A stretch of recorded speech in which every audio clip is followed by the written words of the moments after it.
seems like 2025 is going to be a massive year for gaming, more than the last one. Last year, there were so many stinkers and flops in the AAA space. There's no question about it. What the fuck is this piece of shit? But in the AA, indie, or just the Eastern market taking over most of the games, it seemed to be doing really well. The game industry is changing with the times, and it really needs to, or it will crash and burn on itself.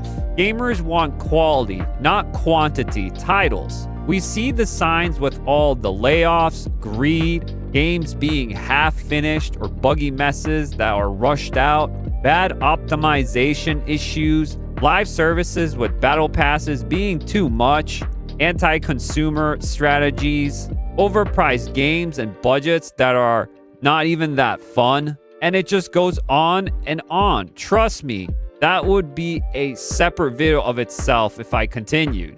Yeah. But besides all that, there is a lot of interesting fun games to get excited and look forward to. The games that I'm going to list are titles to definitely keep your eyes peeled. Big or small, I wanted to mention the games that look fun or just amazing overall to me coming out this year. So then, here is my top 10 anticipated games for 2025. Let's go. Number 10, Tomb Raider 4 through 6 Remastered. I really had a fun time last year playing 1 through 3 Remaster, and now it's the same people doing this one, and I'm very happy with Inspire and developers of Saber Interactive. They did a wonderful job with the last one, so I'm expecting this one to be a banger as well. So we're getting in this one Revelations, Chronicles, and Angel of Darkness, which Angel of Darkness, if anyone knows, was a really buggy mess. It had many issues from the original.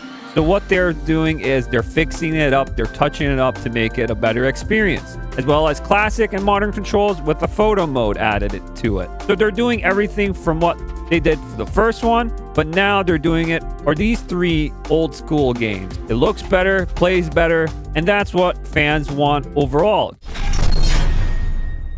Number 9, Kingmakers. This game looks hilarious, but also looks really fun to play.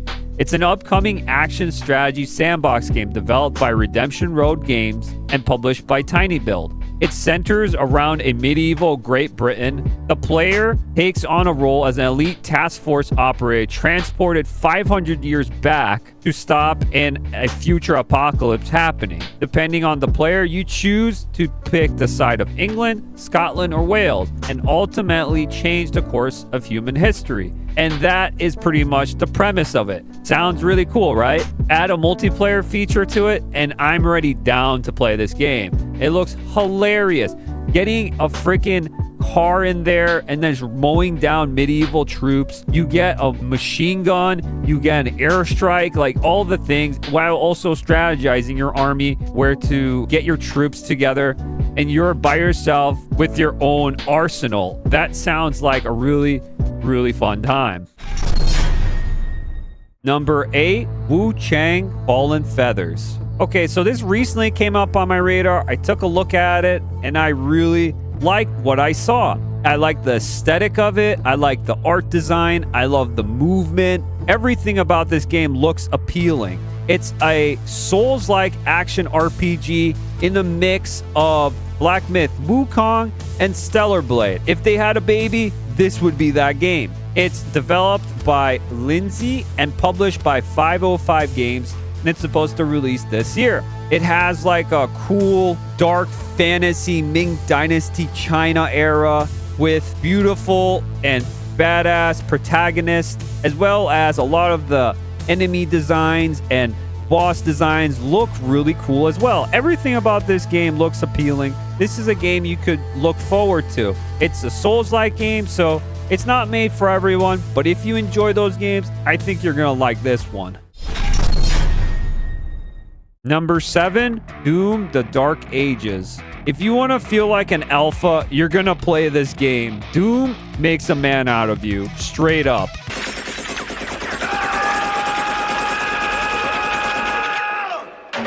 So if you know Doom, you know Doom. It's a first-person shooter, and this is the 8th in the series of Doom games, which is also a prequel to Doom 2016. Recently, it is made by ID Software, and it's published by Bethesda Software. So this one is going to be even bigger and better, meaning they're going to be adding a lot of new mechanics in with that new shield mechanic throws. You're going to be taking on a lot of demons head on, no F's given, because Doomslayer does what Doomslayer does. He takes them down and he rips and tears them apart.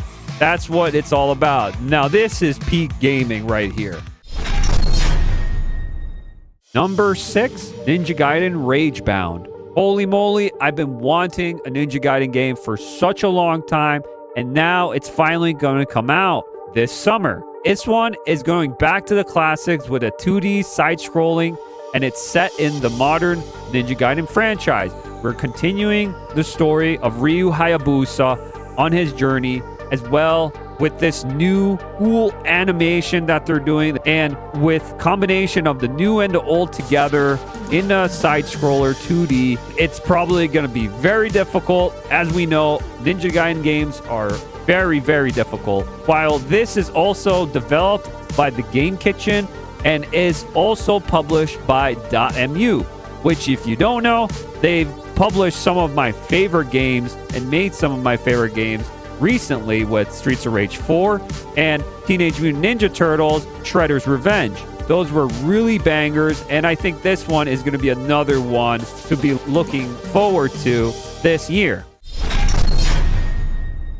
Number 5, Fatal Fury City of the Wolves.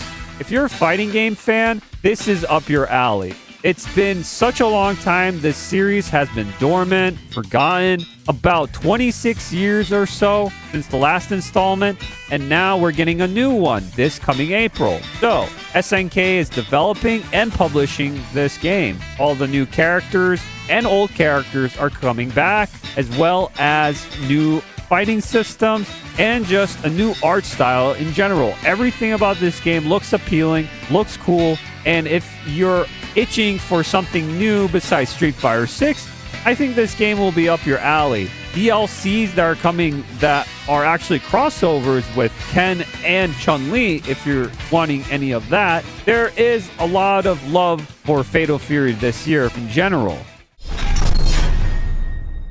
Number 4, Clair Obscur Expedition 33. This game looks amazing. This is definitely on my radar for sure. It's a love letter to that kind of turn-based RPG games with great storytelling. It's closer to like a Final Fantasy or Persona, which some people would say they don't like that kind of style of game. I do. I like that old style of gameplay. Besides that being that it's an RPG, actually takes place in like a dark fantasy of older France with a little bit of Asian influence in there. So it has some interesting art styles, characters, and you can see a lot of love that is going into this game, and this looks amazing. This looks something I actually want to play.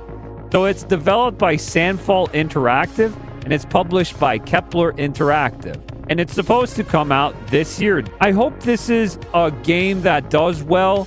I really do, because it has a lot of potential to be a series moving forward that could actually have an audience for down the line. Number 3, Monster Hunter Wilds. I'm pretty excited for this one. This one is coming out really soon. So Monster Hunter, if you don't know what it is, it's an action role-playing game, third-person perspective, where you pick a hunter with different abilities, different weaponry, and you go down and you hunt one by one these giant monsters, and then you grab their loot. That's the whole premise of the game itself. You can team up with others to fight the monster or go solo by yourself. You can explore these giant worlds now since they've expanded in this one, as well as fight these bigger monsters now that take up a lot of area now than ever before than other Monster Hunter games. It's pretty much a predecessor to Monster Hunter World and Rise. This one is also developed and published by Capcom as well. And I think this one seems to have a lot of people liking what they've seen. And I've played the open beta myself, and I did enjoy what I played. So I think this one should be up there as well. I think this one's going to do pretty good. I just want to play more Monster Hunter. It's super fun. Number 2, Metal Gear Solid Delta Snake Eater. I'm a huge Metal Gear fan, and seeing this just literally makes my day. This remake looks like a faithful adaptation of Metal Gear Solid 3 Snake Eater, and I am very happy to see what they're doing with this. Konami is listening to the fans. They are developing this and publishing this game, and it looks clean as can be.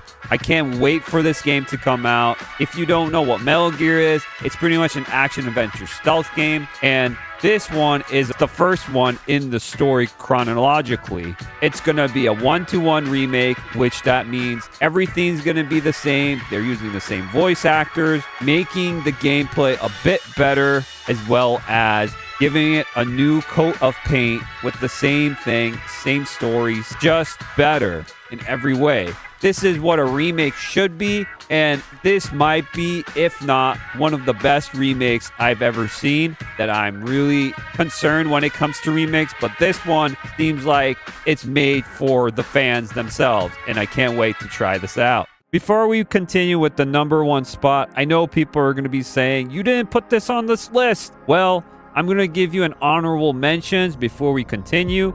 As well as, if you enjoy this video, don't forget to like, share, sub, follow on this channel to see more gaming content like this. So, here is honorable mentions. Xenoblade Chronicles X Definitive Edition, Grand Theft Auto 6, Mafia The Old Country, Kingdom Come Deliverance 2, Sid Meier's Civilization 7, Like a Dragon Pirate Yakuza in Hawaii, The First Berserker Kazan, Double Dragon Revive, Elden Ring Night Rain, 2XKO, Capcom Fighting Collection 2, Death Stranding 2 On the Beach, Mouse PI for Hire, Ninja Gaiden 4, and The House of the Dead 2 Remake. Now, let's see what number 1 is.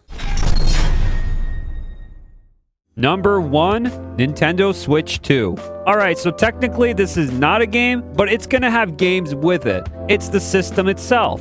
It's a big deal. There were leaks constantly showing up, and recently Nintendo showed off a little tease of what is to come for the Nintendo Switch 2. And it looks good. It looks clean. I have no problems with it. It looks similar to the Switch, but it looks better in a lot of ways. It's sleeker. It's more mature. And that is why I think this is the most hyped, but also everyone's waiting and see what is Nintendo hooking up and what games they're going to be bringing out with this console, which it's going to have better performance. If you want to play your older Switch games on it, you're going to have better performance for those games, which is definitely a plus. But also there's going to be new games for it, as like they showed off in the teaser.